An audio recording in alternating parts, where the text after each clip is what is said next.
প্রিয় শিক্ষার্থীবৃন্দু, তোমরা সবাই কেমন আছো? আশা করি সবাই ভালো আছো। আজকে আমরা পরিসংখ্যানের আরেকটা গ্রাফ নিয়ে এসেছি, সেটা হচ্ছে অজীব রেখা। হ্যাঁ, তো অজীব রেখা অঙ্কন করার জন্য আমাদের একটা সারণী দরকার। সো এখানে সেই সারণীটা দেওয়া আছে, এই সারণী থেকে আমরা কি অজীব রেখা অঙ্কন করব। হ্যাঁ, তাহলে পরিসংখ্যান, তাই তো, পরিসংখ্যানের গ্রাফ। হ্যাঁ, গ্রাফ সেটা কি বলতো? অজীব রেখা, অজীব রেখা, অজীব রেখা, এটা শিখবো আমরা। এখন অজীব রেখা অঙ্কন করতে হলে আমাদের প্রথমত একটা সারণী তৈরি করতে হবে। হ্যাঁ, তো আসো আমরা সেই সারণীটা তৈরি করি। হ্যাঁ, ও তোমাদের কিন্তু প্রশ্নে গ নাম্বার আসবে, হ্যাঁ, যে অজীব রেখা অঙ্কন করো। হ্যাঁ, তাহলে কিন্তু তোমাদের কি অজীব রেখা অঙ্কন করার ক্ষেত্রে এই যে প্রথমত আগে সারণীটা তৈরি করবো। হ্যাঁ, সারণী কীভাবে তৈরি করবা দেখো, 1 2 3 4 5 6 7 8, 8টা আছে। আমি এখানে 8টা নিয়ে নিলাম। হ্যাঁ, 8টা এখানে সুন্দর করে, হ্যাঁ, আমি 8টা এভাবে কি সারণী তৈরি করলাম, 3 4 5 6 7 8। ওকে, এখন অজীব রেখা অঙ্কনের জন্য কি 3টে ঘর দরকার হবে। এখানে 2টা ঘর দেওয়া আছে, আর একটা ঘর আমরা এক্সট্রা নেব। সেটা কি বলতো? সেটা হচ্ছে ক্রমযোজিত সংখ্যা। মনে রাখো একটু তোমরা, যে যখন তোমরা অজীব রেখা অঙ্কন করবা তখন কিন্তু ক্রমযোজিত সংখ্যা এইটা ঘর এক্সট্রা লাগবে তোমাদের। হ্যাঁ, এটা তোমাদের এমসিকিউতে কিন্তু আসে পরীক্ষা, যে অজীব রেখা অঙ্কনের জন্য নিচের কোনটি প্রয়োজন, তাহলে কি বলতো তোমার অজীব রেখা দাগাবা। হ্যাঁ, এমসিকিউতে। ওকে, তো আসো তাহলে আমরা এখন এই যে সারণীটা করে ফেলি। এখানে দেওয়া আছে শ্রেণীব্যাপ্তি, বলো তো কি শ্রেণীব্যাপ্তি। হ্যাঁ, এটা হবে কি গণসংখ্যা, আর এটা বলতে কি হবে, এটা হবে ক্রমযোজিত সংখ্যা। বলতো কি ক্রমযোজিত সংখ্যা। ওকে, ঠিক আছে। এখন আমরা এই যে শ্রেণীব্যাপ্তি যেটা আছে, এটা আমরা কি দেখে দেখে তুলবো একটু ভাইয়া। দেখো তাহলে 31 থেকে কত বলতো 40, 41 থেকে কত 50, 51 থেকে কত 60, 61 থেকে 70, 71 থেকে 80, 81 থেকে 90, 91 থেকে 100। আশা করি বুঝতে পেরেছো। এখানে আমরা কি দেখে দেখে তুলেছি। এখন গণসংখ্যাটা কিন্তু দেওয়া আছে, আমরা গণসংখ্যাটা দেখে দেখে তুলবো। বলো তো কত কত আছে? 4 6 8 12 9 7 4। ওকে, এখন আমরা ক্রমযোজিত এই ঘরটার কাজ করবো। হ্যাঁ, আমরা কিন্তু গত লেকচারগুলোতে শিখে এসেছি, হ্যাঁ, যে ক্রমযোজিতের কাজ কিভাবে করে। তো দেখো, প্রথম যে গণসংখ্যাটা আছে সেটা এখানে চলে যাবে, বাকিগুলো যেভাবে আছে এগুলো কোনাকুনি যোগ করে আমরা বসাবো। বোঝো না? আসো দেখো, 4 আর 6 যোগ করলে কত? 10, 10 আর 8 18। হ্যাঁ, 18 আর 12 কত বলো তো? 18 আর 12 যোগ করলে কত বলো তো? সেটা হচ্ছে 30, তাই না? 30, 30 আর 39, 39 আর 7 কত বলো তো? 46, 46 আর কি 4 যোগ করলে হবে কত বলো তো? 50। ওকে, ঠিক আছে। তোমরা এরকম করে 30 দেওয়ার দরকার নেই, জাস্ট তোমরা কি যোগ করে দিয়ে বসাবা। ওকে, ঠিক আছে। এখন আমরা এই যে সারণীটা তৈরি করলাম, এই সারণীটা আমরা এখন গ্রাফে বসাবো। হ্যাঁ, তো আসো, যেহেতু আমরা অজীব রেখা অঙ্কন করতেছি, তাই তোমরা এখানে লিখবা যে অজীব রেখা, অজীব রেখা, অজীব রেখা অঙ্কনের সারণী। অঙ্কনে বলো তো কি? অঙ্কনে হচ্ছে সারণী। বুঝতে পেরেছো? ওকে, এখন তোমাদের পরীক্ষায় কিন্তু গ্রাফ পেজ দেওয়া হবে। হ্যাঁ, তো গ্রাফ পেজে সুন্দর করে সারণীটা তৈরি করবা কেমন করে দেখো, আমরা এখানে তাহলে একটু সারণী তৈরি করা, অজীব রেখা অঙ্কনের যে গ্রাফ যেরকম হবে সেটা আমরা এখন দেখবো একটা। ওকে, ঠিক আছে। তার আসো, এই যে এখানে আমি একটা গ্রাফ অঙ্কন করতেছি, এক্স অক্ষ হবে ওয়াই অক্ষ। স্যার নিচে কেন ধরুন এক্স অক্ষ? অনুভূমিক বরাবর যেটা সেটা হবে এক্স অক্ষ নিয়ে ফেলছি। হ্যাঁ, আর উলম্ব বরাবর যেটা সেটা কি ওয়াই অক্ষ। আমরা জানি কিন্তু, হ্যাঁ, গ্রাফে দুটো অক্ষ থাকে, সেটা হচ্ছে এক্স অক্ষ এবং কি ওয়াই অক্ষ। আসলে আমি একটা গ্রাফ এখানে আগে সুন্দর করে, হ্যাঁ, আমি আর্ট করতেছি। দেখো, সুন্দর করে আমি একটা গ্রাফটা তৈরি করে নিই আগে। হ্যাঁ, তারপর আমি কি বলতো এই যে সারণীটা এই গ্রাফে আমি বসাবো। ওকে, কেমন?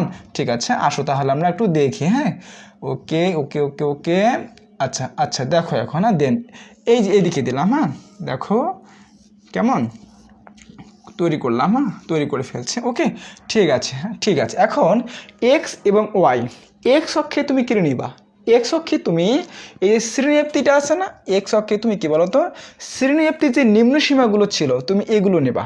31, 41, 51, 61, 71, 81, 91। হ্যাঁ, এগুলো নিলে কিন্তু হয়ে যাবে। হ্যাঁ, তাহলে আমরা এক্স অক্ষে কি বলতো কি নেবো? এক্স অক্ষে নেবো আমরা শ্রেণীব্যাপ্তি। হ্যাঁ, শ্রেণীব্যাপ্তির কি বলতো নিম্ন সীমা।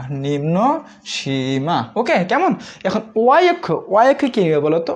ওয়াইকে কিন্তু ভাই মনে রাখো, ওয়াইকে নিতে হবে ক্রমযোজিত সংখ্যা, এটা নিতে হবে তোমাদের। হ্যাঁ, গণসংখ্যা কিন্তু নেওয়া যাবে না, মনে রাখো। হ্যাঁ, তোমাদের ওয়াইকে কি বলতো ক্রমযোজিত সংখ্যাটা নিতে হবে। হ্যাঁ, এখন আমরা ওয়াইকে তাহলে কি লিখবো বলতো দেখি? ক্রমযোজিত সংখ্যা লিখবো, ক্রমযোজিত কি বলতো সংখ্যা। ওকে, ঠিক আছে। এখন এক্স অক্ষে কি কি বলছিলাম শ্রেণীব্যাপ্তি নিম্ন সীমাগুলো নাও, তাহলে এটা তো আসলে 0, এখান থেকে তাহলে শুরু হবে 31, তারপর কত বলো তো 41, তারপর কত বলো তো 51, তারপর হচ্ছে 61, 81, দেন 71, তারপর হচ্ছে 81, তারপর হচ্ছে কত বলো তো 91। ঠিক আছে কেমন? এখন ওয়াই এক্সিস কি, ওয়াই এক্সিস ছিল ক্রমযুক্ত সংখ্যা। এখানে দেখো ভাইয়া ক্রমযুক্ত সংখ্যা এখানে কিন্তু 4, 10, 18, 30, 39, 46, 50 এভাবে দেওয়া আছে। হ্যাঁ আমি এভাবে না নিয়ে আমি এখানে কি 5 বা 10 করে বাড়িয়ে নেবো। হ্যাঁ কেমন? ঠিক আছে, তাহলে যদি আমি এখানে প্রতি বর্গঘরকে 2 একক করে ধরি তাহলে আমি এটা 10, 20, 30, 40, 50 এভাবে লিখবো। আর যদি আমি প্রতি বর্গঘরকে 1 একক ধরি তাহলে কিন্তু এখানে 5 কি 10, 15, 20, 25, 30, যেহেতু এখানে 50 পর্যন্ত আছে আমি এখানে প্রতি বর্গঘরকে 2 একক ধরে করতেছি।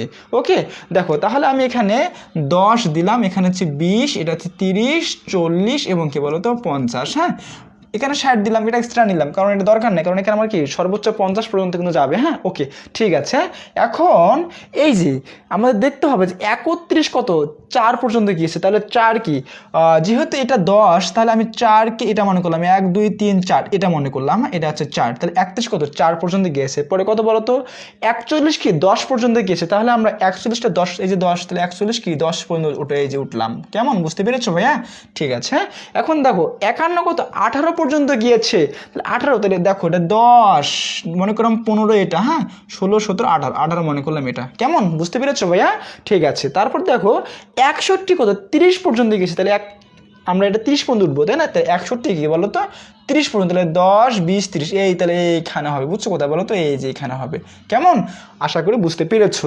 71 কত 39 পর্যন্ত গিয়েছে, তাহলে যেহেতু এখানে হচ্ছে কি 30, তাহলে মনে করলাম এটা হচ্ছে 39। হ্যাঁ এটা হচ্ছে 39, হ্যাঁ এটা হবে 39। তারপর কত বলো তো 81 কত 46 পর্যন্ত গিয়েছে, তাহলে এখন 81, তাহলে এটা হচ্ছে কত 40, মনে করলাম 45, এটা হচ্ছে তোমার 46। বুঝতে পেরেছো আশা করি। তারপর কত 91 কত 50 পর্যন্ত, তাহলে 91 কি বলো তো ভাই এই যে 50, এই যে 50 পর্যন্ত গিয়েছে। কেমন? তাহলে আমাদের কিন্তু কি এখানে যা ছিল সারণীতে আমরা কিন্তু সব কি গ্রাফিক কিন্তু বসিয়ে ফেলেছি। এখন এই যে আমরা বিন্দুগুলো যে পাইলাম এগুলো কি বলো তো কি করে দিতে হবে? যোগ করে দিতে হবে। হ্যাঁ তুমি এখান থেকে শুরু করে এই যে বিন্দুগুলো যেভাবে গিয়েছে সেভাবে কি যোগ করে দাও। হ্যাঁ যোগ করে দাও। হ্যাঁ ওকে কেমন? ঠিক আছে। তুমি কিন্তু এই যে শুরুর যে বিন্দুটা এখানে কি তুমি 0তে লাগিয়ে দিতে পারো, সমস্যা না। হ্যাঁ বা যদি না দাও তাও কিন্তু সমস্যা, তাহলে এটা কিন্তু কি তুমি এটা কেটে দিতে পারো, এটাকে কেটে দিতে পারো, এটাকে বলা হয় ভাঙ্গা ঘর। যদি দাও তাহলে সমস্যা নাই কিন্তু, হ্যাঁ তুমি এটা 0তে লাগিয়ে দিতে পারো। ওকে তা যদি তোমাদের যদি অজীব রেখা আসে তাহলে তোমরা এভাবে আগে প্রথমত কি সারণী তৈরি করবা, দেন তারপর ওটা কি গ্রাফে কি সুন্দর করে বিন্দুগুলো বসিয়ে যোগ করে দেবে। এবং একটা মনে রাখবা যে অজীব রেখা সবসময় উপরের দিকে উঠবে, সে কিন্তু কখনো নিচে নামবে না। এই যে শুরু থেকে সে কিন্তু উপরের দিকে উঠেছে। হ্যাঁ সে কিন্তু কখনো নিচে নামার সুযোগ নেই, কারণ এখানে কি ক্রমযুক্ত সংখ্যা কিন্তু প্লাস আকারে কি শুধু বাড়তে থাকবে। হ্যাঁ এখানে তো কমবে না, তো এই গ্রাফটা কিন্তু কি এটা শুধু উপরের দিকে উঠতে থাকবে। কেমন? আশা করি বুঝতে পেরেছো। তাহলে তোমাদের যদি তোমাদের অবশ্যই গ নাম্বার আসবে পরীক্ষায়, গ নাম্বার পরিসংখ্যানে আসে এরকম যে সারণী থেকে গণসংখ্যা বহুভুজ অঙ্কন করো, সারণী থেকে অজীব রেখা অঙ্কন করো, সারণী থেকে আয়তলেখ অঙ্কন করো। তো এই তিনটার মধ্যে কিন্তু একটা পরীক্ষা আসবে তোমাদের। হ্যাঁ তো আমরা আজকে অজীব রেখা শেষ করলাম। হ্যাঁ ঠিক আছে, তাহলে আজকে এই পর্যন্ত ভালো থাকো। হ্যাঁ আগামী কোনো লেকচারে দেখা হবে তোমাদের সাথে। হ্যাঁ ওকে।